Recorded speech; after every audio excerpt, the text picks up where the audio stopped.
नमस्कार, मी प्रतीक्षा. DNA मराठीमध्ये आपलं स्वागत. संतांची संगत म्हणजे मनाला योग्य दिशा देणारा मार्ग आहे. संतांच्या सहवासात मन शुद्ध होते, विचार शांत होतात आणि जीवनात योग्य ध्येय दिसून येते.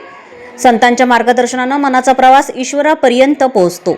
मनोमार्ग गती म्हणजे मनाच्या प्रवासाला मिळालेली गती साधना, भक्ती आणि जप अधिक सहज बनतो. साधू संत हे भरकटलेल्या समाजाला दिशा देण्याचं काम करत असून खरोखर ते आपल्या आईसारखे आहेत. ते आपल्याला भगवंताची आठवण करून देण्याचं कार्य करतात. सर्व जगावर संतांचे उपकार आहेत. त्यांनी परमात्म्याला सगुणात आणले आणि तो आपल्याला उपलब्ध केला. परमात्म्याला आपलासा करून घ्यायला नामस्मरण हे सोपे साधन दिले असल्याचं प्रतिपादन श्री क्षेत्र नारायणदास गडाचे मठाधिपती महंत बालकदास महाराज यांनी केले.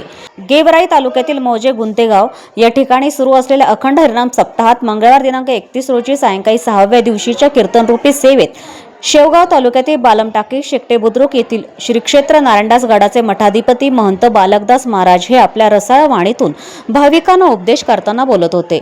यावेळी सुरू असलेल्या या अखंड हरिनाम सप्ताहास हरिभक्त परायण विक्रम महाराजपुरी, जय भवानी सहकारी साखर कारखान्याचे संचालक नंदकिशोर गोरडे, पोलीस पाटील निवृत्ती गोरडे, वाकडे पाटील सुदामराव गोरडे, माजी सरपंच महादेव गोरडे, कृष्णा गोरडे, जगन्नाथ गोरडे, बदामराव गोरडे, नारायण गुंते, विठ्ठल गोरडे, द्वारकादास गोरडे, दत्तू गोरडे, शंकर गोरडे, नामदेव पाखरे, चेअरमन संभाकाका, अप्पासाहेब काळे, आसाराम गोरडे, विठ्ठलराव वाघमोडे, संभाजी वाघमोडे, भीमराज गोरडे, नानासाहेब वाघमोडे, सदाशिव जाधव, मच्छिंद्र भिसे, सुदर्शन वाकडे यांच्यासह पात्रवाला, मालेगाव, बालमटाकई, उमापूरसह पंचक्रोशीतील भाविक भक्त मोठ्या संख्येने उपस्थित होते.